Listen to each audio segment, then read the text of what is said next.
Tiniyak naman ni Interior Secretary John Vic Remulla na walang special treatment na ibibigay sa mga personalidad na mabibilanggo dahil sa flood control scandal.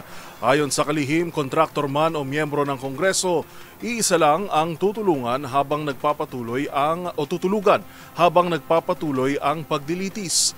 Narito si Kyle Bulyas. Walang special treatment. Yan ang tiniyak ni DILG Secretary John Vic Remulla para sa mga makukulong dahil sa pagkakadawit sa isyu ng korupsyon. Ginawa ni Remulla ang pahayag kasunod ng pag-iinspeksyon nito sa bagong tayong New Quezon City Jail sa Payatas. Sa panayam ng DZRH News, sinabi ni Remulla na mapakontraktor ka man o miyembro ng Kongreso, iisa lamang ang kanilang tutulugan habang humaharap sila sa mga pagdinig. Walang special treatment kung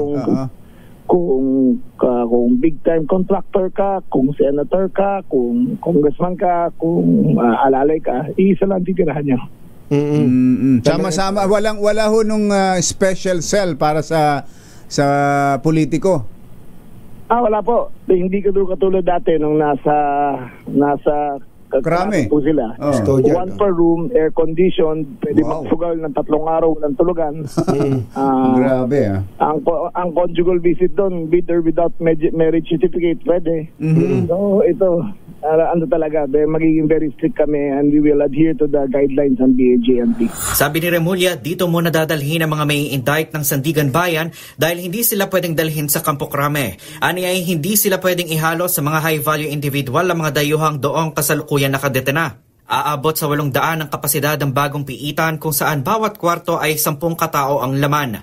Samantala, susuotan naman ng body cameras ang lahat ng jail guard kung saan 24 oras itong bukas. Ani ay sa ganitong paraan, maiiwasan ang anumang uri ng korupsyon at pang-aabuso sa mga gwardiya sa loob.